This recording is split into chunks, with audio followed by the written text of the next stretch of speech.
দুর্নীতি আর সিন্ডিকেট এত পরিমাণ আমাদের সমাজে এখন বৃদ্ধি পেয়েছে, যার কারণে গরিব অসহায় মানুষগুলো আজকের না খেয়ে মরার অবস্থা।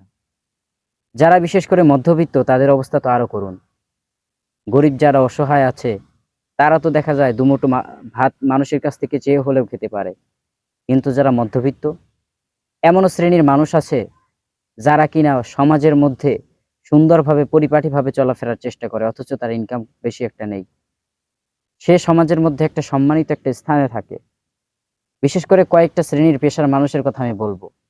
বিশেষ করে এক হচ্ছে শিক্ষক, দুই হচ্ছে কোনো ইমাম সাহেব, তৃতীয় হচ্ছে আপনার কোনো নুরানি প্রতিষ্ঠান অথবা ছোটখাটো প্রতিষ্ঠান বা ছোট কোনো কোম্পানিতে চাকরি করে এমন কোনো ব্যক্তি যারা অল্প পরিমাণে বেতন তারা মাসে ইনকাম করে।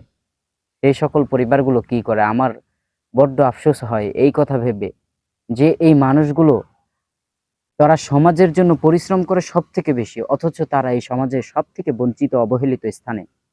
যেমন দেখবেন আপনার যেমন নুরানি চাকরি যারা করে বা প্রাইমারি লেভেলে একদম লো কোয়ালিটিতে যারা টিচারি করে, শিক্ষকতা করে, তাদের দিকে দেখবেন যে তাদের মান্থলি ইনকাম ৫ থেকে ১০ হাজার টাকা। একটা পরিবারের জন্য বর্তমান সময়ে ৫-১০ হাজার টাকা বাজার করতে ২-৩ দিনও লাগে না।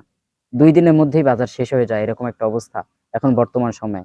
ঊর্ধ্বগতি যে পরিমাণে বাড়তেছে, তাই আমি সরকারের দিকে এবং সরকারি প্রশাসনের লোক যারা আছেন তাদের দিকে আমি লক্ষ্য করে বলবো, যেই ব্যক্তিরা এই সিন্ডিকেট ব্যবসার সাথে এই দুর্নীতির সঙ্গে জড়িত, তাদেরকে আপনারা অতি শীঘ্রই দমন করুন, চেষ্টা করুন। কেননা জাতি এখন বাঁচতে চায়, এত কষ্ট করে সংগ্রাম করে আর বাঁচা তাদের পক্ষে সম্ভব নয়। আমি একজন ব্যক্তিগতভাবে আমি একজন ইমাম, কেমন কষ্ট হয় আমি জানি।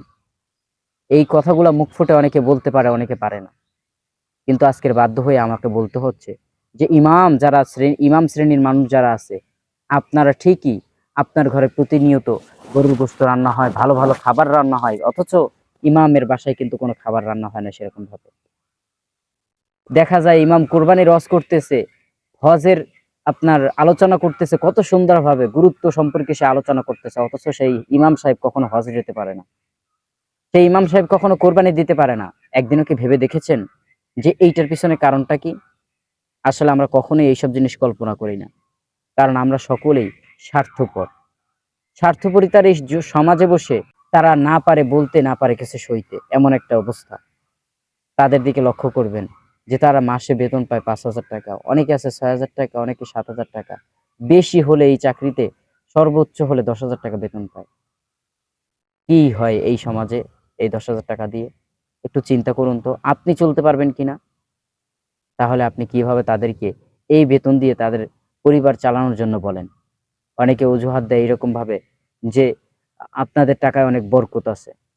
আসলে ভাই বরকত তো ঠিক আছে, যে বরকত আল্লাহর পক্ষ থেকে আসবে, কিন্তু বরকতের সাথে সাথে তো কিছু টাকাও দরকার। এই সমাজে চলতে গেলে আপনার ১০ কেজি চাল কিনতে গেলেই আপনার ২ হাজার টাকা নাই, তাহলে মানুষ খাইবে কি, চলবে কিভাবে? চলার কোনো অবস্থা নাই। তাই আসুন আমরা সকলের পাশে দাঁড়াই এবং ঐক্যবদ্ধ হয়ে আমরা এই দুর্নীতিবাজদের বিরুদ্ধে রুখে দাঁড়াই, এবং আমরা সিন্ডিকেট ব্যবসা যারা করছে তাদের এই হাতগুলোকে ভেঙে দিয়ে আমরা এই সিন্ডিকেট ব্যবসাকে চিরতরে বন্ধ করে দেই। আসসালামু আলাইকুম ওয়া রাহমাতুল্লাহি ওয়া বারাকাতুহু।